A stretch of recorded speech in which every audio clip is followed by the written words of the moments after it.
Hello, everyone. Oops, I didn't have it on the starting page here. Let me put it back.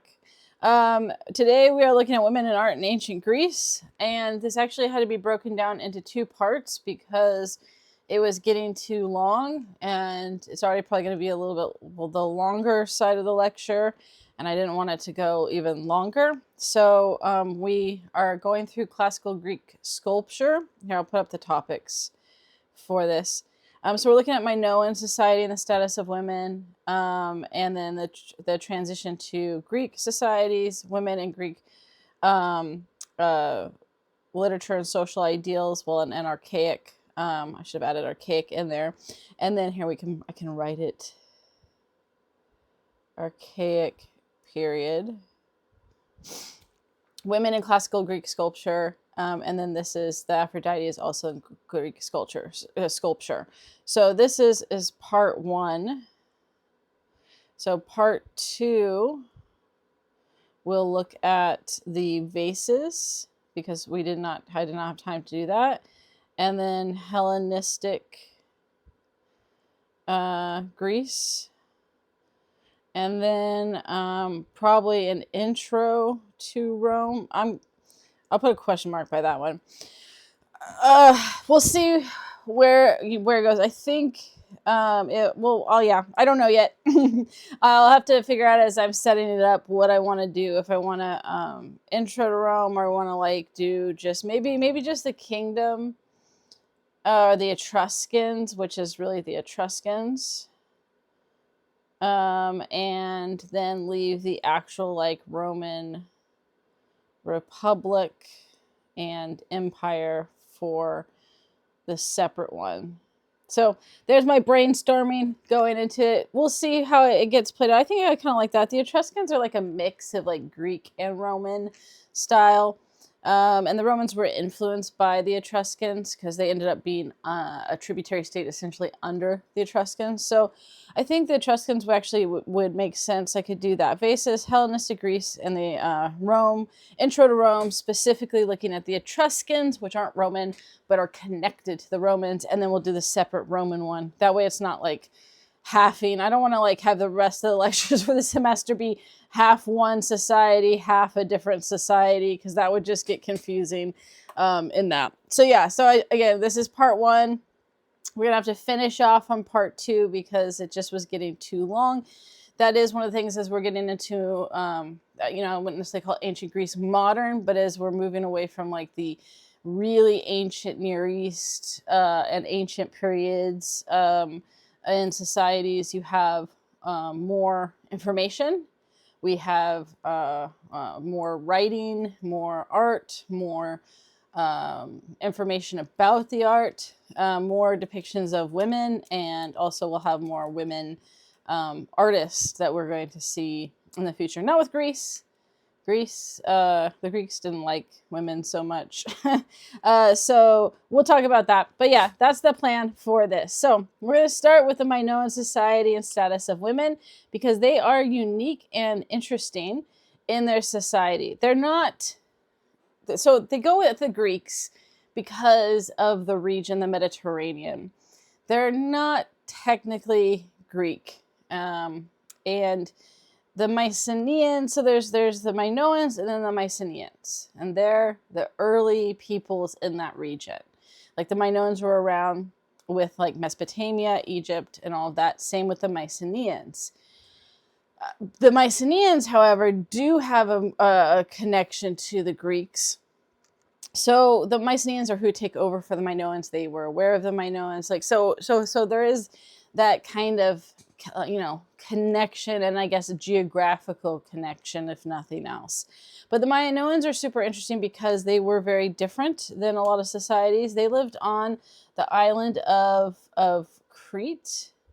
And because it's an island, especially in the early period, where you don't have some of the technological advancements that emerge later that make it easier to raid and bring larger armies over across the seas, they were largely protected from invasion. In fact, they didn't build walls to protect themselves, which is unusual. Whereas like the Mycenaeans lived on the mainland and they definitely built walls.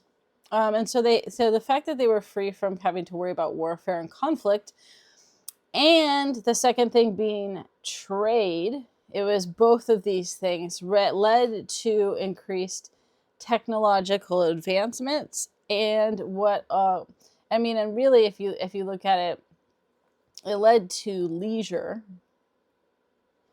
which led to technological advancements. And then that also led to an emphasis and development on art, which also led to all of this. Specifically, the trade is going to lead to an increase in women's status as well. So there was a lot of leads there and stuff that way. The technological advancement, just so you know, like the architecture was far advanced from other peoples in society at the time. Not just a second story palace. There was 4 stories on their palaces, which was unheard of in that period. They had aspects of irrigation, running water, potentially indoor plumbing. And again, this is thinking about the same time as Mesopotamia and ancient Egypt, where this stuff was not going on yet.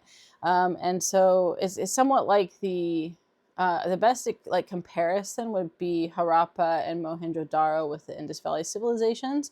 They too largely prospered from trade, thus had an increase in wealth and leisure time, which allowed them to have technological advancements. And for the Minoans in this case, not only an emphasis on art and leisure activities like sports, they loved their sports, but also that it impacted women's society, because we've talked about this, women's status in agricultural societies or patriarchal societies, which patriarchal societies are usually agricultural-based societies. Women's status tends to go down because they aren't unless they're participating within the agricultural basis. But in this case, trade was their main value in this society, and women actively and equally participated in the making of goods as well as the actual trading of goods, which is going to then increase their status within society. And we see this very clearly within the artwork and how women are portrayed. So much so that there have been arguments that these could have been matriarchal societies. The one, I think, pushback to that is that these were on the island of Crete, they were called like palace civilizations or palace societies, because there were several palaces. The most famous is the Palace of Knossos, but like there were several palaces on the island, and each was ruled by a king. And so if you have a king as the main ruler, it's hard to argue a full-fledged matriarchal society. But I think we can very much say that they were at least equal within status and held a very high position within that status. And that there is evidence to suggest that even if it wasn't matriarchal, that women might have actually even had an elevated status above men within the society, even though they did not rule the society in terms of at least the figurehead or king. Again, there's lots that you could go down a rabbit hole of art of looking at this. Now, one of the reasons why we don't know for sure is because they did have writing. The earlier script is very uncreatively called Linear A. And we have not been able to decipher it. Also, like the Indus Valley civilizations. There's a lot of parallels here with this. So, of course, that means we're back to looking at archaeological finds and the detailed fresco artwork and other, artwork, the figurines and statuettes and things that they left behind to give us a glimpse into their society. But we do know that women had a very high status within Minoan society and were active participants within Minoan community and society as a whole. They played a role not only in trade, but in religion, in sports events, in kind of every daily activity, and seemed to have some not only inclusion in artwork, but that they had high-ranking positions in the palace bureaucracy. So women may not have been queens in Minoan society, but they still there's evidence that they had high-ranking positions within the palace itself, and obviously within the society as well. And the frescoes are one of those things that give us a glimpse into that. This one is the ladies in blue. And this, most of these have been recreated. So before, it's not seen as a good idea to in archaeology now to, like, if you dig up something and there's parts of it, to have someone come in and then paint on those actual objects. But in the 1900s, when these things were being discovered, that wasn't as taboo. They did get some criticism, but it wasn't as taboo. And so a lot of these artworks, they had fragments and pieces from these frescoes that were not complete, but enough to reconstruct what they looked like. So this is like, you can see this one here. I don't always have it on all. Some are the kind of scanned version. So here's a piece, here's a piece, here's a piece, right? And then, so these are the pieces they worked from to create the rest of the artwork. And there were sometimes they'll use it from other images that they saw to determine, like, the head, the hair, that type of thing. But they definitely had a lot of the images we do have were not complete, but archaeologists and a few others came in and they literally painted on the walls.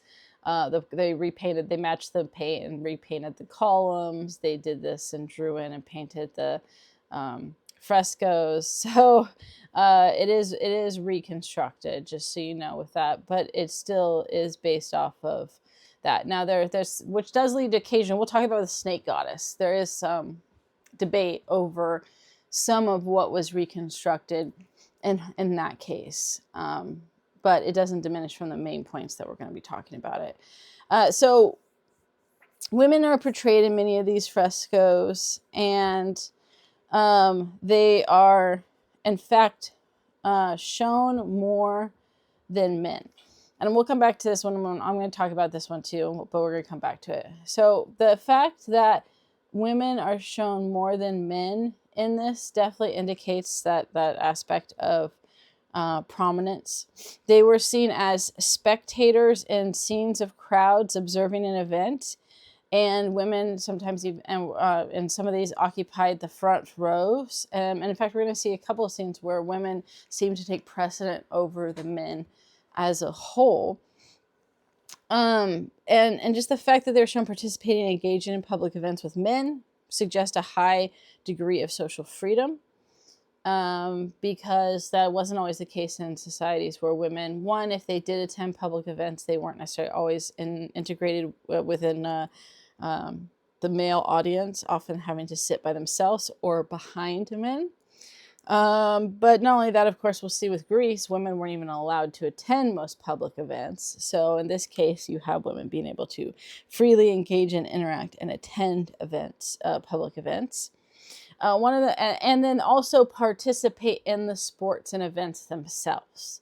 The most famous example of this is the bull leaping fresco that we have here. And this was both a sport and we believe a religious festival or ceremony. And it's probably the most I would argue that this is also seen, like, if there's anything about, like, the Minoans, this is a common one that shows up, but 100% this one shows up.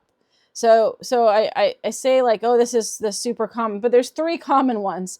The snake goddess, which is this one of the two, the bull, and the ladies in blue. Those are the three you're almost guaranteed to see in anything about the Minoans. Those are the ones that are going to show up because they're the most well-known and the most talked about, most written about in that process. But I think bull leaping, it's not surprising because it's interesting, and especially this image on how they're doing it.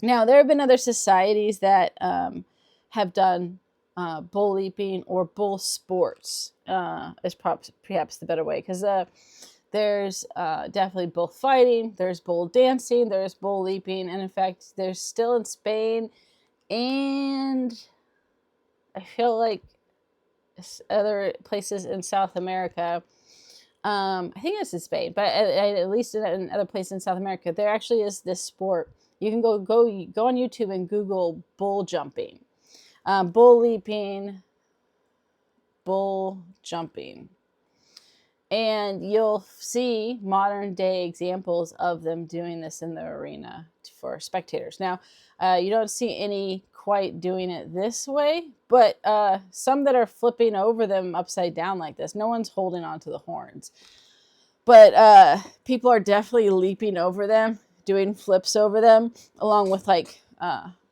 dodging them and stuff like that. So it still is something you can see today, and I highly recommend YouTubing it and seeing if you can find a couple examples, because it is interesting to watch with that. Now, the fact that, so how do we know? So in this scene here, we have like a set of essentially like 3 parts in time. The first is this person here. And in fact, we know that this shows both men and women. Minoans used color conventions like the Egyptians, where women were painted white and men were brown. And while it's hard to tell based on just physical attributes, if all the other conventions hold true, and they're in this kind of uniform for this, and it was meant to be, there are definitely signs that some of their artwork is meant to be more gender androgynous in that, which would apply here with only knowing based on the color conventions. Then you have 2 women and then the man in the middle that's in the middle of it. The first one here, you see the woman is holding on to the horns and getting ready to leap over the bull. Presumably like maybe using the horns to help lift them up. The others have suggested like that she's holding it to let them practice, but the likelihood of having that strength to do that is unlikely. So getting prepared to leap over. And then you have the man in the middle that is in the process of doing a backflip over the bull. And then the woman at the end that is looking like sticking the landing, right, with the arms up. Like, it looks like gymnastics with putting your hands up when you've stuck the landing. And so we see that, and bull jumping or bull leaping was a dangerous sport. And it was done, it's a spectator sport. It's done in front of other people. There seems to be evidence that it was done both as just purely a sport for fun, as well as also for religious ceremonies. Those that participated in this, at least in other societies, it's often younger individuals. One, because you need to be agile enough to do this and not be killed. But the other reason being that these were like the special things that were connected to these kind of like spectacles and bull related ones often were connected to a rite of passage in which there's witnessed by the community and establishes the participant as an adult when they complete the ritual, such as jumping over the bull. It is extremely unusual for women to be portrayed participating in activities such as this. In fact, I cannot think of another instance where in a bull sport until more modern times where women were participants in such. And even if we take away the bull component and look at other public ceremonies, rites of passages, things like that, again, women are not usually are portrayed in art doing these. There's separate women's ceremonies and things for that. So this certainly highlights a degree of social freedom within Minoan society, and this fact that they definitely had a significant status within that society to be a part of this aspect. And there are other sports. Again, as I mentioned, the Minoans love their sports. There are several frescoes that show different sports activities, and there are some other ones that show running, wrestling, boxing, like a long jump kind of thing. I think was one of the other. Anyway, these sports, there are some that show women participating in these as well. The next, we're going back to this fresco here.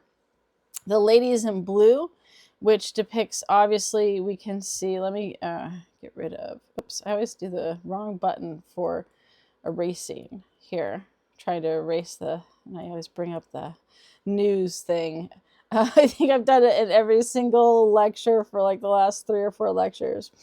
With this one here, you can see that they're well dressed. Right, there's expensive dress. There is their hairstyle is elaborately done. It definitely creates this sense of wealth and prosperity. This style of their arms raised like this. So there's one suggestion is that these were priestess. And that they're raised up their hands, and we see this similar pose in other ones that show priestess ceremonies. The others, some say it could just be conversation and discussion. But the other thing to suggest that they potentially were priestesses is, of course, their dress. The dresses are low cut and open to expose their breasts, which you just don't see. There's no definition that they painted in there, but you see it in the other ones with the same style of open-faced dress that has that exact same style. So that's where they get and the priestess were the ones that often wore those. So there's some suggestion. Again, it could be priestess, it could be upper class women, it could be them having a conversation or having it be a religious ritual. Nonetheless, again, the fact that you have these an emphasis on the portrayal of women participating in all aspects of Minoan society, again, portrayed far more than men, suggests a significance and importance within their society. So that was that one that we talked about. The other one is saffron gatherers, which is this one here. Saffron is, for most of the time, it is pretty expensive flour that's used to make yellow dye. Essentially, that's usually why it was picked. And it shows 2 women picking saffron from rocky cliffs. So it looks like they're kind of climbing on a rocky cliff and stuff. They're both wearing, the hair, jewelry, the clothing. Again, showcases and highlights this kind of wealth component. Now, one of the things that is suggested with Minoan society is that there really wasn't a massive class disparity because they were so wealthy, that there was a more like egalitarian social class structure within Minoan society. And the reason that's often discussed is because of the fact that most of the artwork portrays just the wealthy. And it could be that that's of course, wealthy are more likely to be portrayed in art. But the housing, the archaeological evidence of the housings also suggests that there wasn't a lot of disparity in size between various houses, at least with what remains, which would give credence to the idea that most within the society were relatively equal in wealth and status because of the trade and the nature and structure of their society. There's an older woman on the left. She's hard to see because of the what's remaining there and stuff, but there it looks like it's a younger woman gathering the flour and placing it in her basket, while somewhat looking to the other woman and for approval, with an older woman observing and gathering saffron and making sure that she's doing it properly. Again, saffron was a valuable commodity. It was used in dyes and textiles for the yellow color. They also used it in their paintings as well. And it was something that was expensive, and you could trade just by itself as a raw commodity, if not then for the trade goods that they made from it. So again, this showcases the aspect of women being involved in trade, which was a production and value, which was a central component of the economy in Minoan society, which is a big deal because that usually is something that symbolizes women having power and authority within that society, compared to like agricultural societies where they lose that. The next one we're looking at here is La Parisienne fresco, the Paris woman, essentially.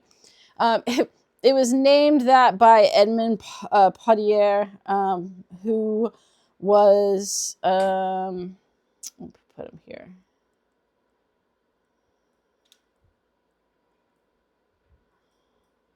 He was a famous art historian of the time, of specifically of Greek pottery.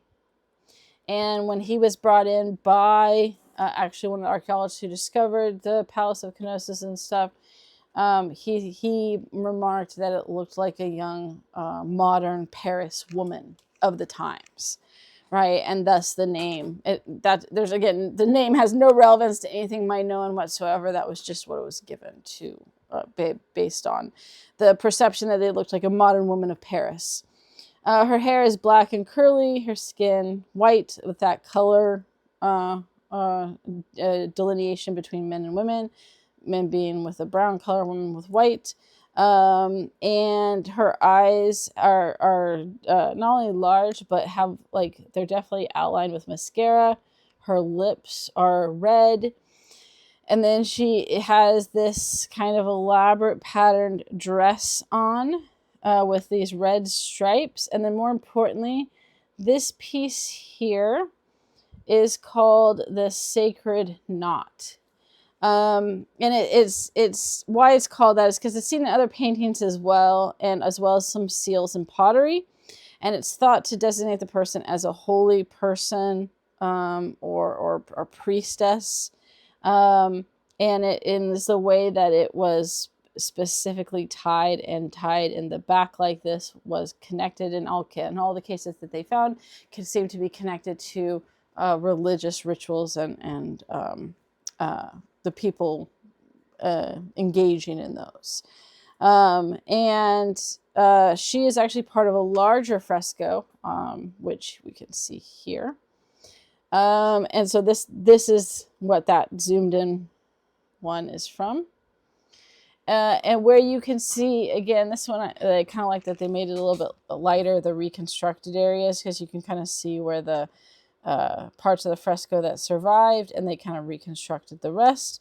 But what is interesting with this is, one is showing women being served by men. And it's a little hard to tell. You can see there with a brown color, and then of course in here, but also where they redo it and stuff like that. So you have men serving women drinks, and the women are sitting down while the men are coming over and serving them drinks. So it's thought that it's either a ceremony, a religious ceremony, or potentially part of a feast. Now, other societies have shown art, like Egypt, for example. We saw queens were shown being served by men or having male servants in their tombs and pyramids. But in most societies in the art, the only time you see women being served by men in any real capacity is when it's royalty, when it's the royal family or the queen directly. And yet in this case, we have multiple women, all clearly the ones that are sitting down, and in cases of this, the person standing, coming to serve them as they hold out their cups for a drink. Once again, reinforcing women's status within Minoan society.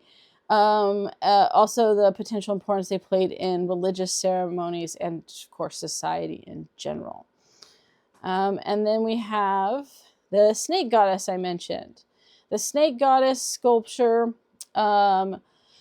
was probably one of, again, is one of three of the most recognized, and it is the most reproduced of Minoan art. Like, this is like, she's put on so many things. Like, the people sell, of course, little mini statuettes of her, but like, it's been reproduced in all types of things, and tweaked with in modern times. Out of all the artwork, this one is the most reproduced for sure. When the snake goddess was first excavated, she lacked a head and this arm. Well, not actually at that part where I was just about to, it was like this. So her head, it was just at the neck. The head was completely gone. Part of the arm was gone as well. So everything else was there. And that's how it was found. They ended up eventually, so she had, her other arm had this wavy stick-like thing, which was interpreted to be a snake, in part because there were other sculptures like this one where snakes are crawling up their arms. And then, of course, with the dress as well, we'll talk about it in a minute. Let me finish up the restoration with this. So what they ended up doing is they found these, I don't want to call them pits exactly, but they found, when they're excavating, these things which looked like it had a lot of various pottery and art that had been discarded or had just, fallen and over time. And so it had a bunch of pieces. And so they basically found another arm that was the right side of the arm holding the snake. And then they found a head that they seemed to fit. Now, there is some argument and debate about this kind of hat crown and cat on top, and whether that fits with the rest of it. But you could almost just ignore the hat crown and cat and look at everything else about it, and it works to have a discussion about the function and structure of the snake goddess. Sometimes this is also called a mother goddess figurine, right? The fertility. The fertility goddesses. There is some connection to this. Snakes are sometimes used as an example of birth or renewal or fertility. And the fact that, of course, the key, I think one of the key components that drives that to this being like a fertility goddess that people would suggest is the breast being exposed, and that being the only part that's exposed and emphasized. Whether a fertility goddess or mother goddess figurine are simply just a snake goddess or a priestess, which is the other suggestion, isn't a goddess, but rather a priestess, which would kind of track with some of their other artwork that showcases. We saw the ladies in blue, right? They are wearing, well, we don't know the bottom of what they're wearing, but they're wearing the top part of what they're wearing. Looks almost identical to what the snake goddess figurine is wearing. And if those were priestess, then there's a suggestion that this also might be a representation of priestess. The same with this other one that is performing a certain ceremony or ritual that's important, potentially for fertility, but rather than as a goddess themselves. And so you have the full figurine for this first one, again, that we're looking at still, the one that's called the snake goddess. Even though, I mean, technically, that one could be a snake goddess too. She didn't get that title. This one's almost always considered like a priestess for that. So, it makes sense that, I think it's just more that the name got put on, like the Paris woman, it got tacked on early on and kind of stuck, and that does sometimes sway people's view of the artwork and its meaning behind it. But it's a youthful woman with a full skirt. It's actually made of like multiple colorful layers. Of course, it doesn't look super colorful anymore, but that's just simply because the paint has faded. And this was actually a Minoan clothing specialty. We see it on a lot of artwork depicting the Minoans, that this style, obviously you have one here that is more straightforward, but this multi-layered colored style is definitely something that was a textile from the Minoans that they not only wore themselves, but they traded as well. And so that's one of the things we'll look at, is that the artwork, the Minoans and the archaic, actually all of Greece. So the Minoans, the Mycenaeans, the all archaic, classical, and Hellenistic Greece, we tend to see the sculptures as either kind of dull like this or white. You think of, I mean, even I think, I still am, the first thing that comes to head when I think of like Greek sculptures is like white marble. But the reality is they actually were not white. They were vibrantly painted. They were very colorful. The Minoans were very colorful. They utilized a lot of color, not only in their artwork, but in their actual clothing and jewelry and design.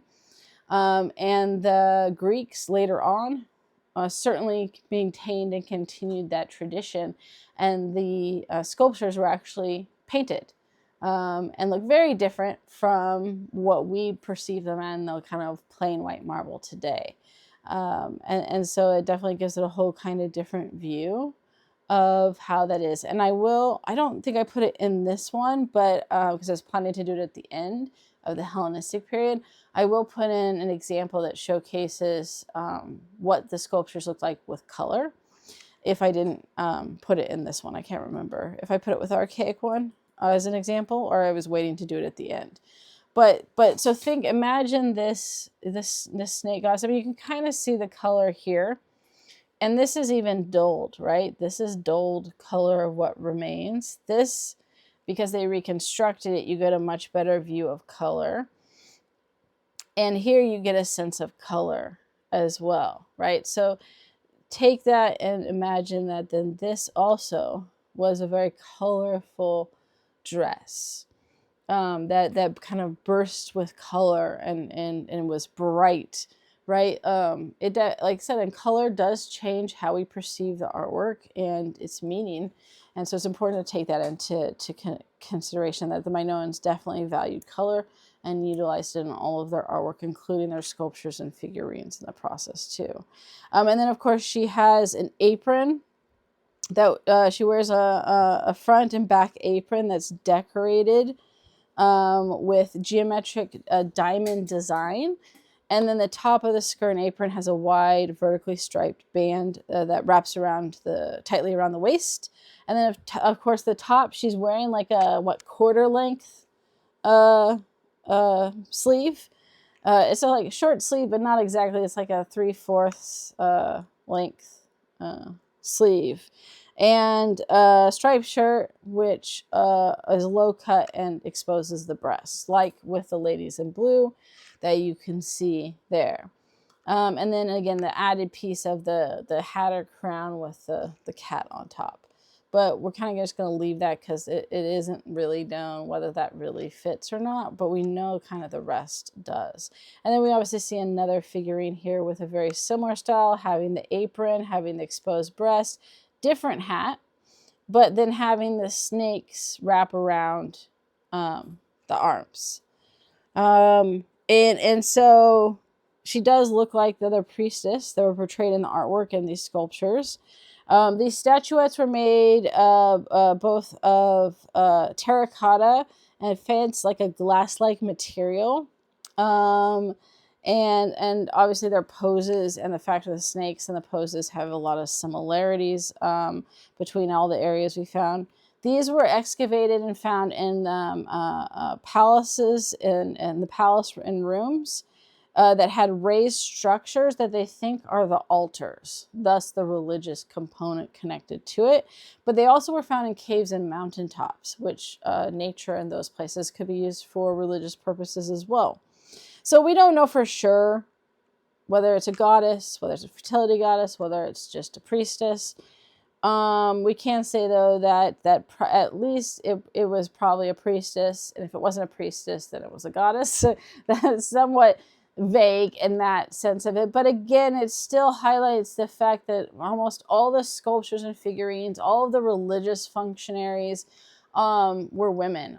So much of the artwork portrayed either were centered around women or had women in it. And the Minoan women were clearly a central aspect and structure of Minoan society and participated in all of the aspects of Minoan society, and clearly had high-ranking positions, and were seen as important enough to put so much focus to in that art. And that certainly makes them more unique than some other societies, or even the rest of the Greek societies that we're going to look at, and clearly what women's roles and functions were within that society. So I think I just kind of went over this aspect of it. This one here is just another one that highlights again the dress and style of the women, looking as if they're making the textiles or artwork for trade. And it's again that part. The key in all of this we'll say, participation in Minoan society, right? And that their participation was seen as valued and important. And the artwork reinforces that, whether that's religion, whether that's the economy and the trade, whether that's just in daily activities. And that clearly they seem to have lived a pretty good life with at least what was portrayed. This one is actually in a house. So the other ones that I showcased were from the palace. This was on the wall of someone's home. So that they actually had it put into their home to portray this scene of the working with and creating the dyes and the textiles and the trade industry. Okay, so that's the Minoan society from what we know. Now we're going to look at the transition from Minoan society to the Greek societies. This is a Mycenaean woman. And there are not very many paintings of Mycenaean women in the artwork. And part of that is because you're going to have a shift, a very quick shift into a strict patriarchal society with the Mycenaeans. The Minoans decline. Why did the Minoans end? Well, we don't know. Again, they had writing. We can't decipher it. We don't know exactly what happened.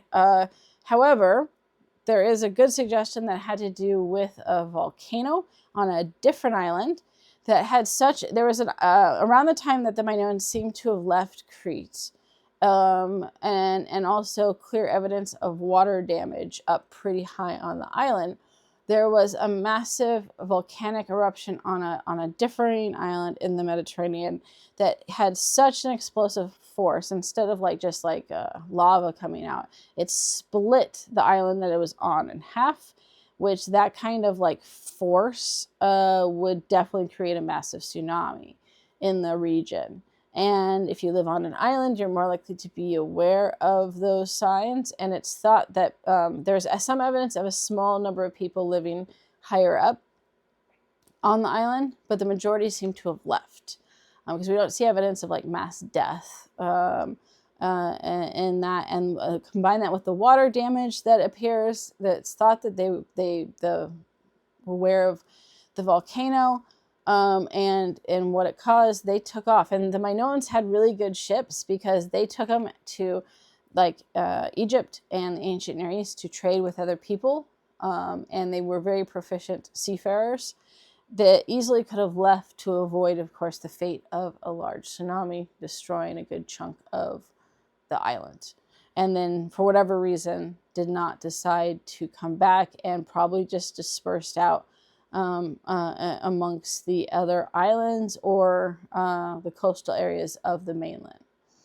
This left an opening in not so much political power, but economic power, and the Mycenaeans jumped in. They didn't move to Crete. In fact, the Mycenaeans lived where Sparta ends up on the mainland and stuff in the Peloponnesus, but they took over their economic routes and kind of became also the political power of the region.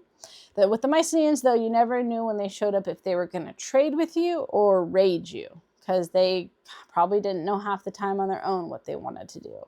We do have writing for the Mycenaeans, and in fact, the Iliad largely depicts well, the Iliad is a mix of Mycenaean and Dark Ages individuals. The Agamemnon, Menelaus in the Iliad are Mycenaean kings. Odysseus and his family are examples of Dark Age kings. The Odyssey and the Iliad were composed during the Dark Age and then were written down, symbolizing kind of the end of the Dark Age when writing reemerged. And so it's not surprising that they might have had a combination mix of those two cultures in that writing.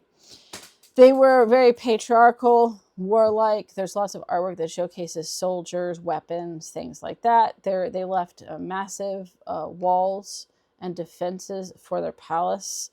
And I mean, if it makes sense if how they're reflected in the Iliad as a much more warlike society, although wealthy and certainly skilled at architecture and art. However, in a more strict patriarchal structure that's traditionally agricultural based and warlike, women's roles were less significant and less valued.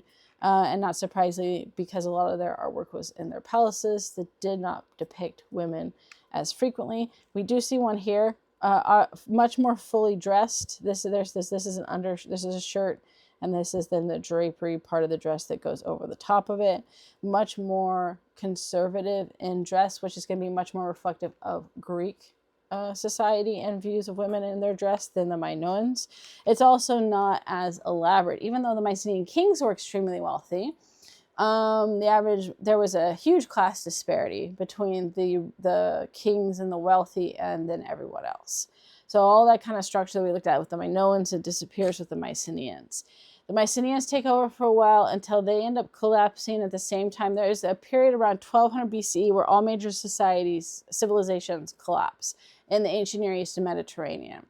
And there's several reasons for it. But so like the Babylon, Egypt, Lydia, Mycenaeans, they all collapse. And the Mycenaeans fell prey to this as well. They end up scattering and settling in mainland Greece. And it's believed that they end up marrying people from that area, the Dorians, and between them and getting married and having kids, that's who eventually became the Greeks. So they have a more direct connection. The other thing, of course, is that with the end of the Mycenaeans, Greece went into a dark age. And a dark age means no written communication. The Middle Ages or medieval period in Europe isn't usually described as Dark Ages anymore, but back in the past it used to be. But that wasn't necessarily true because in the Middle Ages, European Middle Ages, they didn't ever lose writing. A huge chunk of the population became illiterate, but writing never disappeared fully. Monks, kings, and upper nobility all still knew how to write and did write. In Greece, it was a complete dark age. Writing ceased to exist. The collapse and loss of writing, political structure, art, architecture, and long-distance trade all took place. And so you have a complete vacuum of knowledge during the period of the Dark Ages. And we only know about the Dark Ages from the writing that emerged at the end of the Dark Ages. Because we don't have anything. And there's not a lot of actually archaeological evidence because they moved into much smaller tribes and groups with chieftain kings. They didn't have the larger architecture or centralized political structure or the artwork because it was mostly focused on subsistence farming within these communities. Over time, as the Dark Ages nears the end, writing reemerges, long distance trade reemerges. We get the important works from this period as well that come out of that. And what it leads to is the Archaic period. And the Archaic period marks the reemergence of Greek society with evolving art styles and foreign influences from that development. But as I mentioned, the Odyssey and the Iliad came out of the Dark Ages.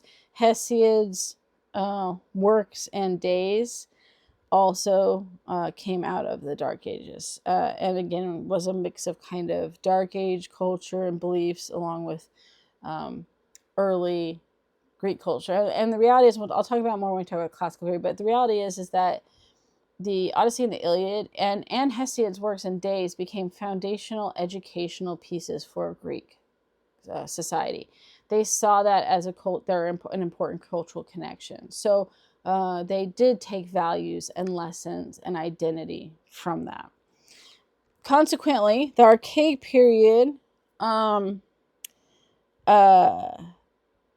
was in what we call like a period of learning and development, right? All of the skills and practices and things that you learn from past societies or ancestors, generations had disappeared. They had to relearn the alphabet, which they borrowed from the Phoenicians.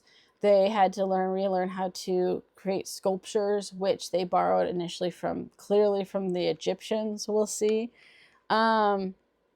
It was kind of all of that, right? That reemerged their style, their beliefs. They did come out with a fully fledged religious system of the gods of the Olympians, which we know that some of the Mycenaeans had some of those gods, and they obviously then expanded upon that to create a full-fledged religious system. But all of it had to be recreated. So the Archaic period, the biggest type of artwork that came out of the Archaic period were these sculptures, because they still didn't have larger areas to create massive artworks or frescoes or things like that. But these sculptures were a significant part of the Archaic period, and shows actually like the transition of and development from early years to the very end of the Archaic period, and how they evolved and developed and were improving over time, as well as some of the views and stuff like that. So there's two types of sculptures. The chorus sculptures are the male life-size sculptures, and the chore are the female sculptures. The men are always standing forward, rigid, facing forward, youthful, athletic, idealized. And what was this archaic smile? The archaic smile was essentially, and both men and women had it. It was the subtle upturn of the lips that is about a stylistic choice and not portraying an emotion. So it sometimes can be misconstrued as like an emotion, but it was more of this stylized choice, although it does look like this kind of sly smile. Women, the chore or chorai, which is the plural of it, they were clothed, modest, and self-contained. Now, the other part, which should be obvious by you looking at it, is the Egyptian influence and style. This is one of the earlier ones, and there's actually one that's even a little bit earlier, that with the hair that looks very Egyptian in style. But even more than like the hair is the stance, and it's hard to see with women. The men, it's more obvious because men are always in the nude. Women are always clothed, but the arms are straight down, and the hands are kind of in that fist structure. And again, it's hard to see, but they do have most of them. Maybe hers doesn't look like as much as a couple of the others, but their foot is slightly forward. And then all the male poses, that's how it is. The left foot is slightly in front of the right foot. And this is the exact same pose the Egyptians had for their statues. So clearly there was that the hairstyle, the pose, that rigid formulaic grid-like pose structure that was often for their tomb and pyramid paintings for the afterlife. The Archaic period Greeks seem to have modeled their early sculptures on that style. With that, right? And it really was an attempt to portray this kind of idealized structure of again, youth. For women, this idea of modesty, and somewhat this control, right? There's not a lot of emotion. We'll say lack of emotion. except for the archaic smile part. But even again, but that's not the emotion. When you misconstrue it as emotion, it's not emotion. It's just a stylized smile that everyone has. Now, some of the things with this that's clear with this is that they obviously, all the women you can see are all standing facing forward directly at the viewer, right? They're not looking off to the side. They're not doing anything else. It's about being straightforward with that foot slightly in front of the other, with the rigid arms. But the other aspect is that they tend to have, well, here this is a slight, whoa, hang on, let me pause and get it back. Okay, I don't know what I clicked there to do that. So I don't remember what exactly I was talking about with the hairstyle. I think you can see that it's either thicker braids or dread style hair, whereas it shifts to thinner, smaller braids. But even this is distinctive. It's super easy to identify archaic sculptures from like classical and Hellenistic. It is sometimes harder to know if a sculpture is from the classical or the Hellenistic period just by looking at it.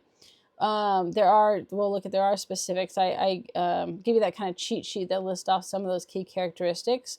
But you should never be confused with archaic ones, because the braided hair, the long braided hair, is distinctly archaic. That goes away. It turns into more curly, wavy hair in the classical period. And for men, it's short hair, where the men in the I didn't put a picture of the chorus, but the men the male sculptures, they all have they have braided hair too. So you see that hair. It's notwithstanding the Egyptian style pose and stance gives it away as well in that structure. But besides the hair, all of them have pretty generic facial features.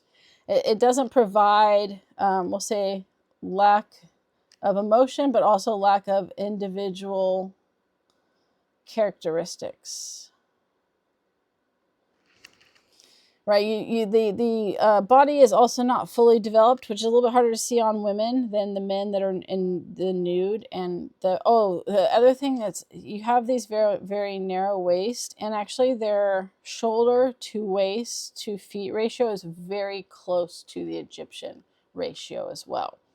But also, like in the male sculptures, their muscles are just, I always feel bad criticizing because I'm like, I could carve something better. But the compared to the classical and the Hellenistic period, it's not very realistic. It's not super well defined. They have some muscles there, but it definitely is not going to convince anyone that it's realistic. And for women, the thing that lacks the realism are their clothing, right? There's no pleats or folds that we'll see later. There's nothing that looks like this is a realistic piece of cloth. It's just a straight, sheer aspect of that. They do attempt it here. This is the one area that you see. So when we talk about evolvement of the evolution of the Kore sculpture, here is one attempt to show that this straight, solid piece of rock, if you will, that you know it's clothing, but it doesn't look like realistic clothing, by creating this idea that she's kind of pulling on the dress, right? And so this is really fabric, we promise. That's the attempt there for that. And so you see that change. The other change you see from this one, which her arm is straight down, it's just missing, is that they start having, only for the women, the men's sculptures stay pretty consistent with that pose. But for the women, they do start to actually have, her arm actually went out like this. So not up to her body. They think this one was more like, if it's from the side, it was like this, right? And then she might have been holding something. So that this one's going to her chest. This one was probably out and holding it. They had them holding a basket or flowers, things like that. So they do start to expand and evolve and experiment with slight modifications and poses for the women only. But it still was relatively small modifications, and they still had that stiff structure. Like, all of these sculptures look very stiff. They're rigid and stiff. I mean, that was the intent of the Egyptian sculptures. They did that on purpose in many ways. But here you see that same structure kind of coming through with that style. But you do by the end start to get a few more Greek characteristics in the facial features, the hair at the very last, like core sculpture. The hair is not fully what becomes of the classical period, but it starts to look more like it. There's a little more detail. You can even see in this one, there's a little more detail in the facial features, and even in both of these compared to the older versions of the core. And this attempt to start to show cloth to highlight that it's cloth, to make something look like it's cloth and just have it be this straight slab of stone. For purposes, what was the purpose of these sculptures? There's several that they think of.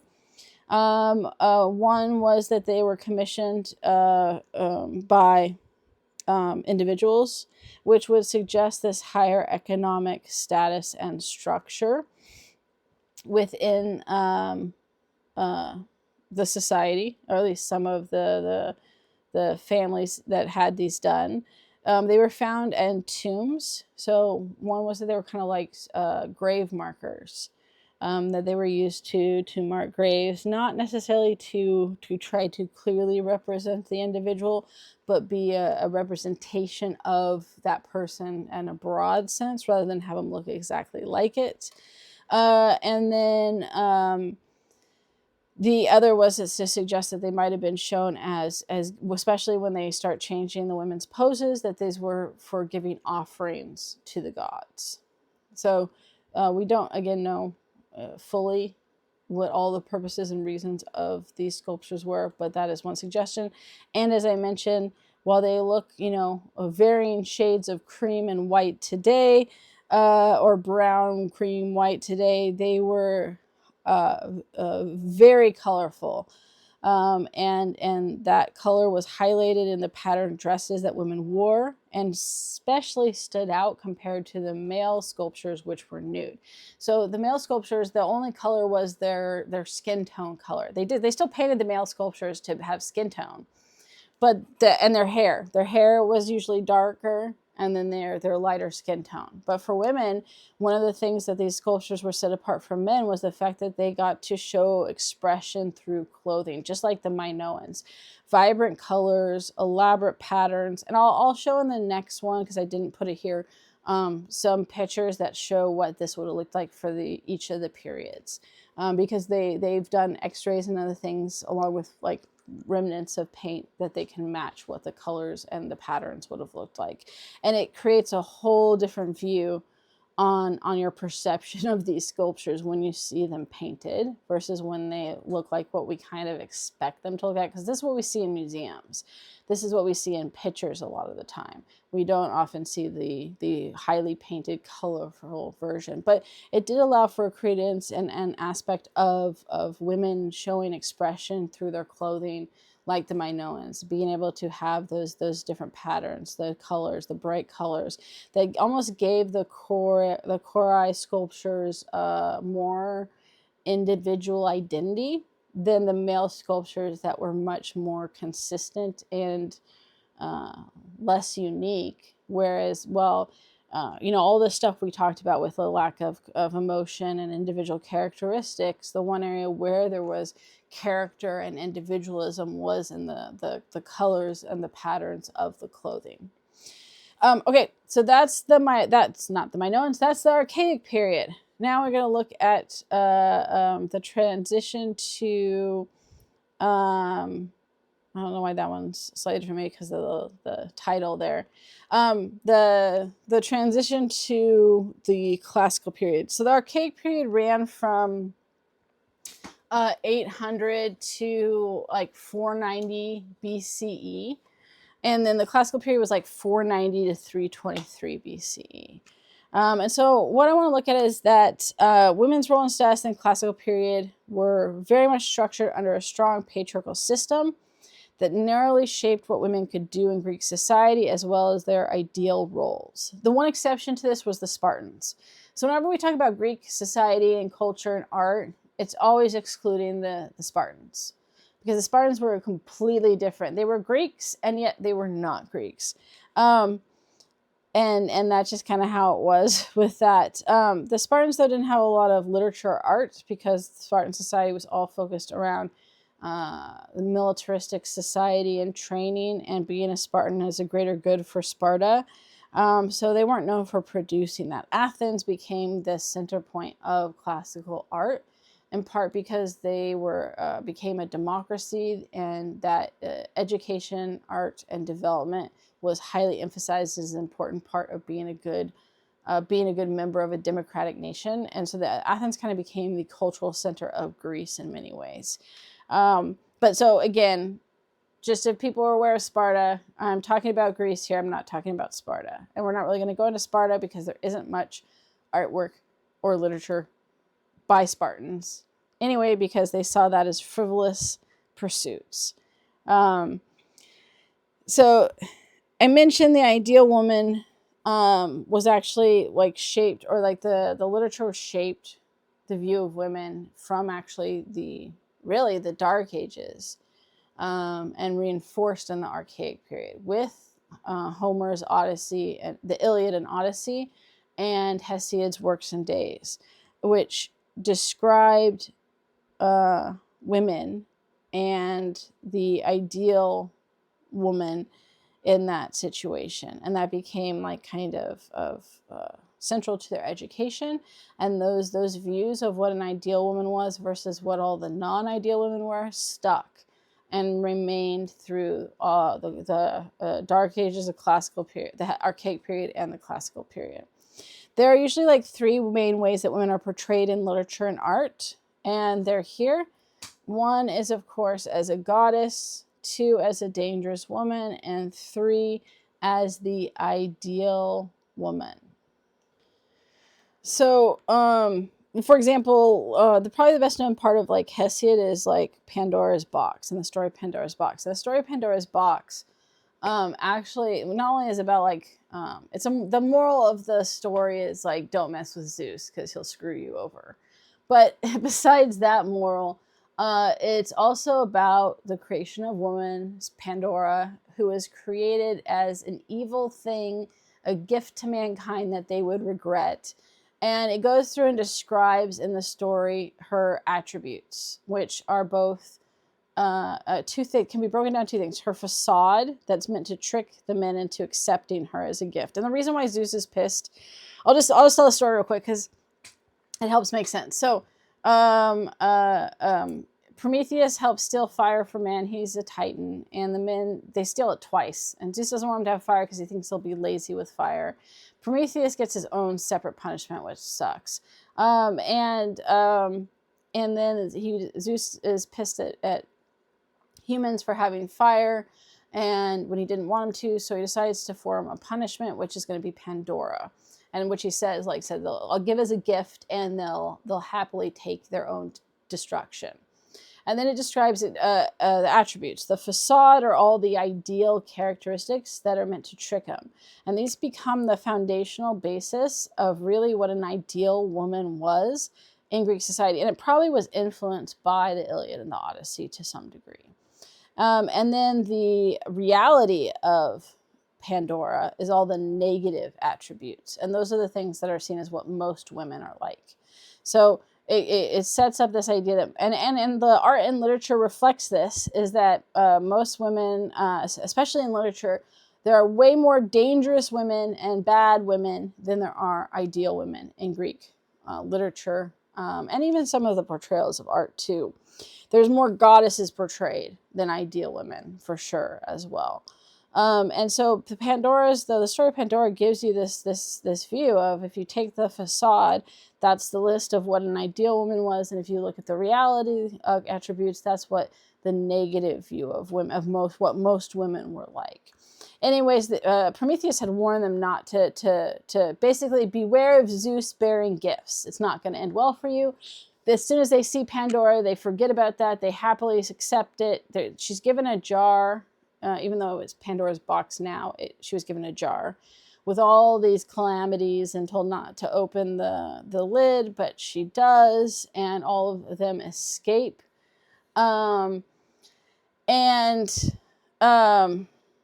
This leads to like old age, disease, death, plagues, disasters for mankind.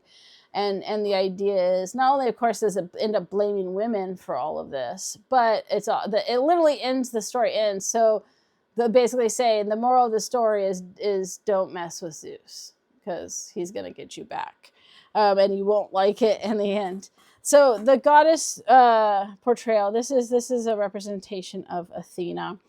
Goddesses, by their nature, while they often had components in the artwork of the domestic ideal, had more freedom and leeway than human women because they were goddesses.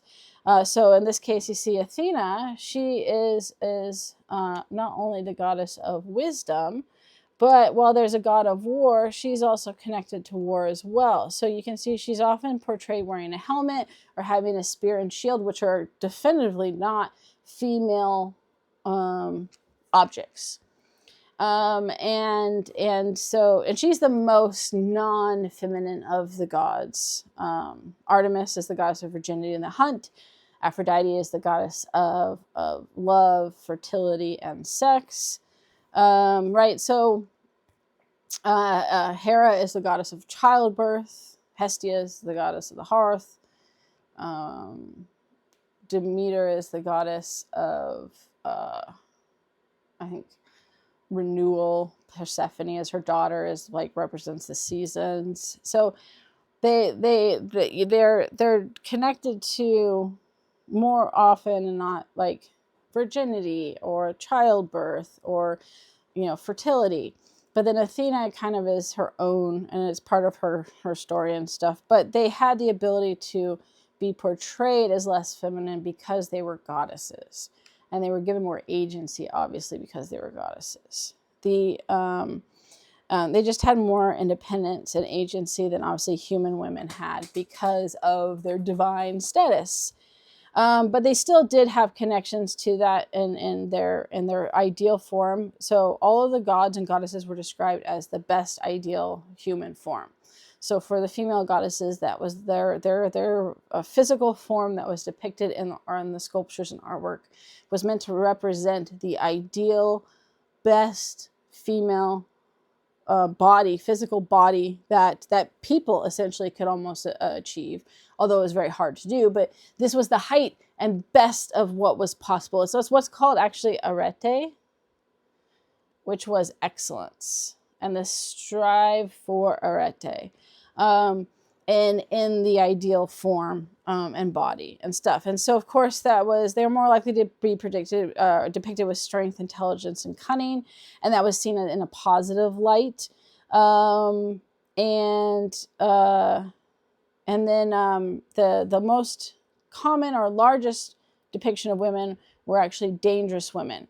This is Helen of Troy, who the face that launched 1,000 ships, as it's called. She was seen as a dangerous woman and portrayed that. Although interesting, if you read like the Iliad and the Odyssey, as they're trying to portray her in this negative way, she's actively trying to portray herself as an ideal woman and fight back against that depiction. But dangerous women were meant to be a warning to men. All right, sorry. I think I know where I left off. I had to pause. The dogs started barking. They needed to go to the bathroom. I was talking about Pandora and that ideal. So if I repeat something here, I apologize with that. But again, dangerous women in the portrayal, besides being a warning, as I mentioned, it essentially any woman who subverted patriarchal systems or challenged male authority or were without male influence and control were seen as dangerous in Greek society. And we see this over and over again with Pandora, with Helen, who left Menelaus and ran off with Paris, with Calypso, with Clytemnestra. Calypso was in the Odyssey. She was a goddess, but was seen as a dangerous woman. Clytemnestra was the wife of Agamemnon. And when this one's these stories there's so much of them. So Agamemnon is ready to go to fight Troy, which ironically ends up being like a 10-year war. And he's super anxious to get over there, but the winds are not there, and he's afraid he's going to miss the whole war. And he wants to go for wealth, and if he's not there, he's not going to get it. So he decides to take drastic measures and sacrifice his daughter Iphigenia to the gods to get the wind, leaving angry mother and wife Clytemnestra behind, who rules while he's gone. And she is pissed, understandably so. She ends up having a boyfriend essentially for the whole time he's gone, thinking after, close to 10 years, thinks he's dead and like good riddance, only to get word back that after 10 years that he's on his way home, from which he brings from conquest another woman he has taken, Cassandra, an unfortunate woman who has she challenges she's not dangerous, but the consequences of women who challenge men is also bad. She rejects Apollo's, the god Apollo's advances, and he then curses her with a gift of prophecy, but with one that no one will believe. And so she knows everything that's going to happen, but no one believes her. So she sees her own death. Anyways, he comes home, and Clytemnestra not only kills Cassandra, but him. So, not a good example. Seen as a dangerous woman that's to kill her husband is seen as a huge deal.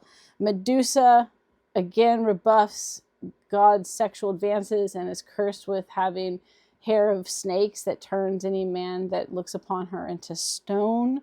Medea, scorned by Jason, after she helps him win his quest and has his children, he promises to marry her, only doesn't, and marries a younger, prettier princess. And she essentially kills the princess and her kids to cause him pain and suffering. So there's an entire play, the Lysistrata, which is a comedy, but also kind of a dark comedy, which was a warning of what could happen when women attempt to gain agency and push back against that patriarchal control. Because they are tired of the civil war between Athens and Sparta, and so all the women get together and decide that they're not going to give their husbands sex anymore, and they basically take over and control things. And of course, it's with all the humor of the men not having sex and trying to get their wives to go back on it, but it successfully allows them to agree to end the conflict and stuff like that. But while that's seen as today, I think, well, that's not bad, they ended the war, but it was meant to be a portrayal of funny, and also be wary of women who try to take over and gain control, right? And the men were gone at war, so they weren't under that patriarchal control, and this is what happens. And so you see there's tons and tons of stories. They're often the most interesting, but there's tons of those stories in Greek society. There's a whole poem basically called On Women, and it's all making fun of and talking about all the ways that women are horrible and it's like multiple stanzas of all the bad ways that women are, and with one ideal. And then there's lastly the ideal woman. And the ideal woman, this is a depiction of Penelope. She's the wife of Odysseus, and she's faithful to him. So Odysseus is gone for 20 years, where everyone else was gone for 10, because he not only has gone for the Trojan War, but then on his way home, he gets lost on all these misadventures as he's trying to get home. It adds a whole nother 10 years.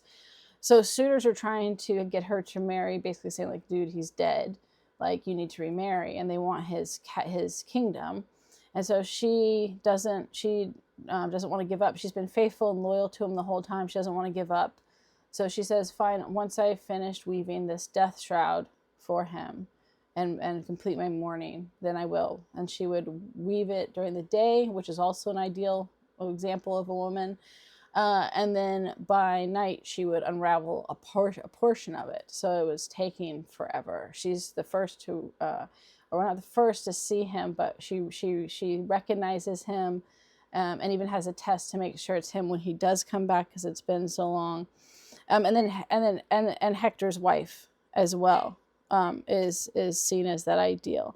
The ideal woman is one who follows that patriarchal structure, is deferential and loyal to her husband, stays in the home, practices needlework and weaving, is intelligent, but stays within those acceptable societal norms.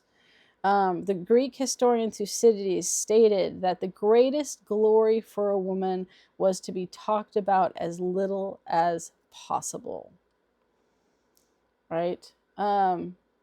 So that should give you the idea of how women were seen in Greece.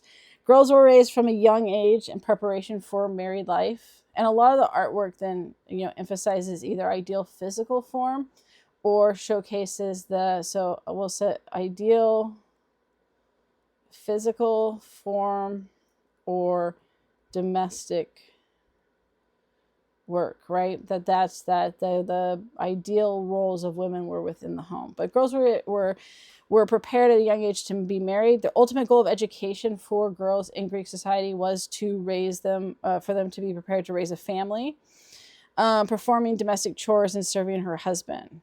Marriages were arranged at a young age.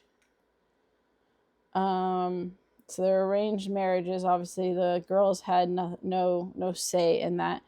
13 or 14 years old was the average age for which a girl was married off. And there was no provision in Greek society for a single adult woman to be independent and live on her own or not get married. Married women were largely regulated to the home and banned from many public activities, and they had to have male escorts when they went outside of the home. They were allowed a few things that they could do. Like they weren't allowed to go to plays, sporting events, general public discourse. They could attend funerals. They could go to other women's homes.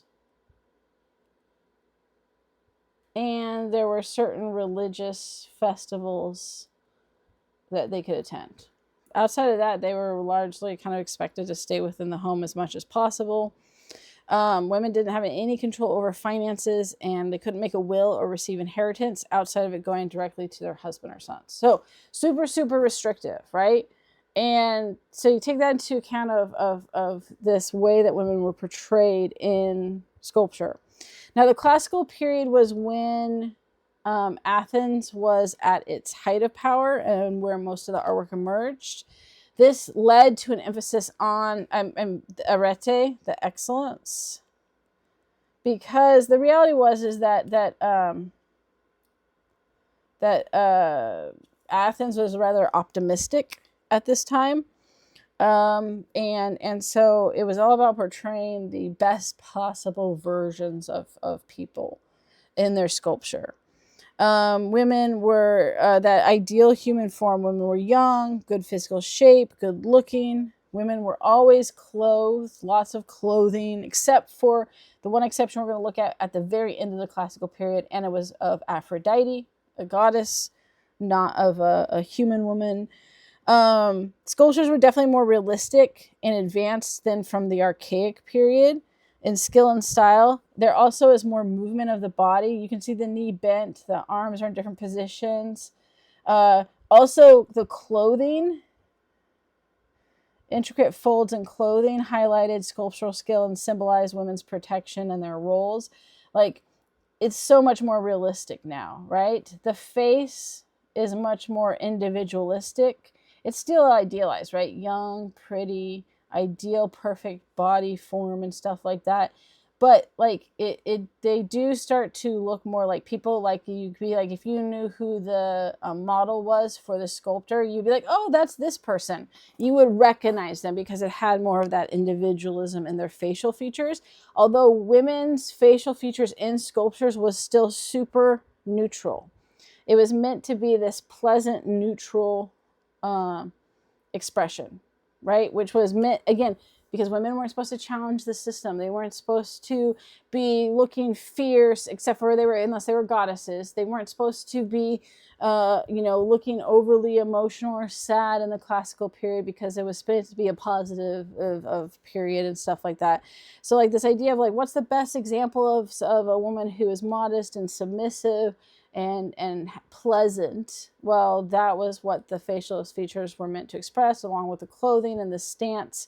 All of that was meant to embody and unwrap on that kind of ideal version of what a woman was in Greek society.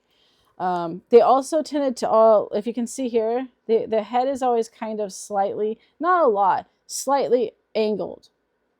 So they moved away from the archaic staring straight at you phase. There's still a few sculptures in the classical period that do this straightforward look, but the majority of the sculptures, they don't, for women, they don't have them looking directly at them. And in part, that's because they wanted more movement that was like with the natural movement of the body. But also this idea of that, um, um, that they weren't, it wasn't a challenge. We'll talk about there's also kind of this idea of like, uh, this kind of male gaze that was part of this too, which we'll talk about, and kind of the purpose for women and stuff like that. So the contrast is also very clear in how women are portrayed. I put it here too. If they're portrayed by looking to the side, implying a moment in time, emphasizing passivity, that not direct challenge. Also, this kind of sense that like, I'll just talk about the male gaze now. This idea that the sculptures of women were emphasized, their purpose was for the creation of men. A visual art from the perspective of men that reflected women's roles as passive, sexually objectified for the male viewer, and portraying their idealized versions of women. Again, this idea that, and there's arguments over this and whether, but I think it fits with this idea that, right, if she's not looking directly at you and challenging you, it's almost like you stepped into the scene to view this sculpture, this woman in whatever act that they're doing. And it's that visual art is created by men for the male gaze, right? This idea to show women as passive, sexually objectified in many cases for the male viewer, right? And emphasizing those ideal roles. And it fits within what the ideal woman was, the view of women in Greece. And of course, what we know about all of the sculptors were men. Women were not allowed to be sculptors during this period at all. And so that certainly reinforces that kind of sense of not just that you're looking at a moment in her time, but you're almost intruding into it, right? That you're watching and observing, whether with or without her consent.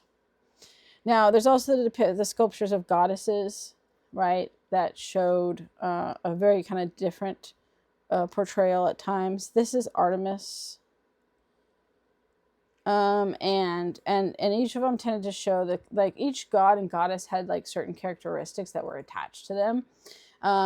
So Artemis was the goddess of virginity and the hunt, thus the deer and the quiver, often with a bow and arrow she's shown.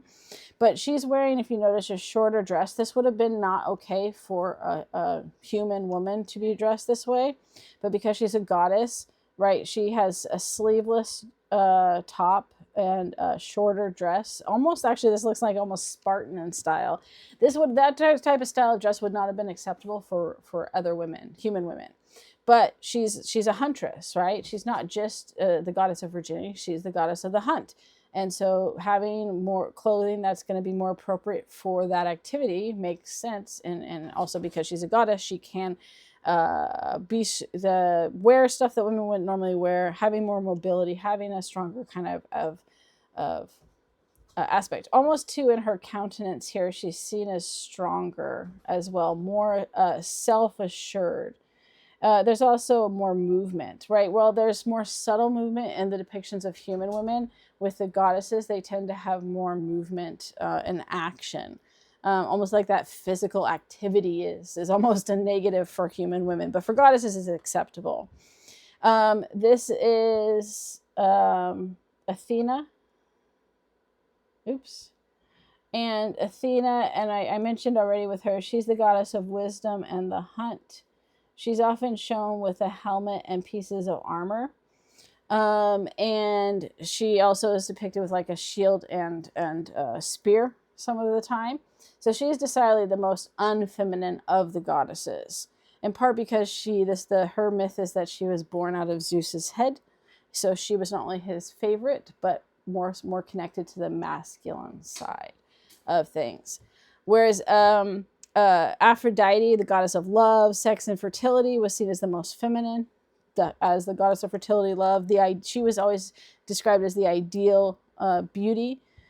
She's often sculpted with the most movement and in positions that highlight femininity. She's also depicted, while she's depicted clothed early on, she's the one that in the classical period is going to be the first to be depicted nude. And she's going to be one of the most often depicted as nude of women, of goddesses. I don't think any of the other goddesses are ever depicted nude. It's just Aphrodite. Well, the Muses, but they're like minor deities. So you do have that. But like the main goddesses, Athena, Artemis, that type of stuff, Hera, they're not ever depicted nude. Aphrodite is. And she's in that same level as them. The Muses are below them. And again, she's meant to represent that ideal physical form of woman. And again, that sexuality aspect of it, that women's sexuality is for men. Also, statues of goddesses were often created in monumental scale in temples, so they were massive, and you don't have women usually portrayed in monumental scale. But because they're goddesses, that was it was intentional. They were meant to have an impressive size that was meant to evoke awe and signify their power as gods, and especially compared to the life and sculptures of human women.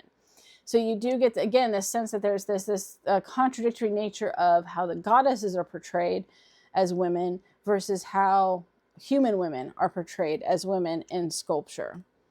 And then we have Aphrodite of Cnidos, and specifically the latest classical period sculpture, but that's nude, the first nude, so last and first, I suppose.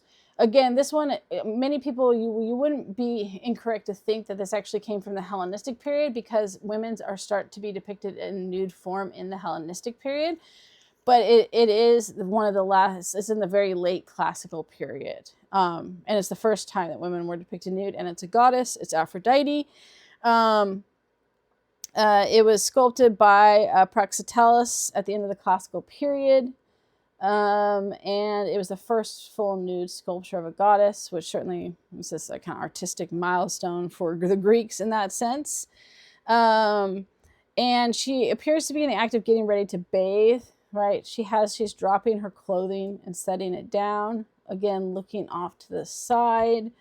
And so it appears that she's in preparation for getting ready. Her hand's broken off, but it did go down and was meant to cover her private region and to evoke some sense of modesty. So it's again, there almost had to be a reason in Greek sculpture, especially in early Hellenistic too. Later Hellenistic, they kind of go whatever, do whatever. But in like the here at the end of the classical and then at the early Hellenistic, there almost had to be a reason for why women were nude, right?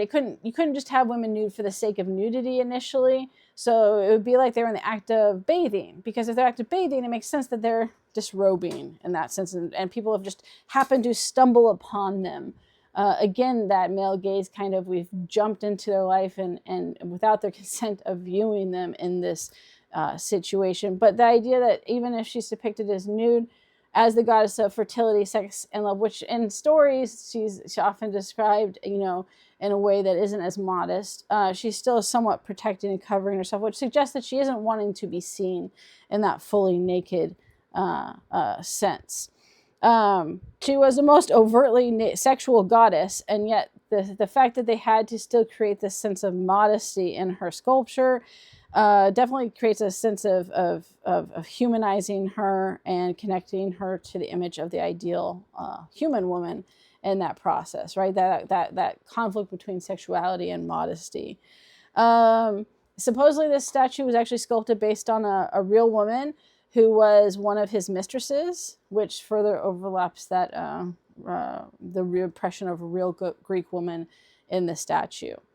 I think that's the biggest thing with this, right? When you compare it to male nude sculptures who are depicted as strong, or when you compare it to any of the male nude sculptures, men and male sculptures are depicted as strong, unabashed, proud to show off their strength and idealized bodies, that arete that they have achieved through self-discipline, something that they're proud of. Women, however, on the other hand, are portrayed with a sense of shyness and modesty, as the sense that even for a goddess, the goddess of sex, fertility, and love, that public nudity would intentional public nudity would tarnish their chaste reputations. So even Aphrodite, the goddess of love and sex, has to can't be proud and wanting to show off their body. They have to have a sense of modesty connected to it, right? A visible nude male body was to be admired, but a woman's visible nakedness was to break a social taboo and risk accusations of impropriety. So there had to be a sense of modesty to combat that, even for a goddess. Okay, that's where we're going to leave it with the classical. Next one, part 2, we'll come back and look at vases. Sorry, this was longer, but we will look at, this is why I stopped here, because it would have gone real long if I had included the vases and the Hellenistic period. So we'll look at those and probably the Etruscans in the next one.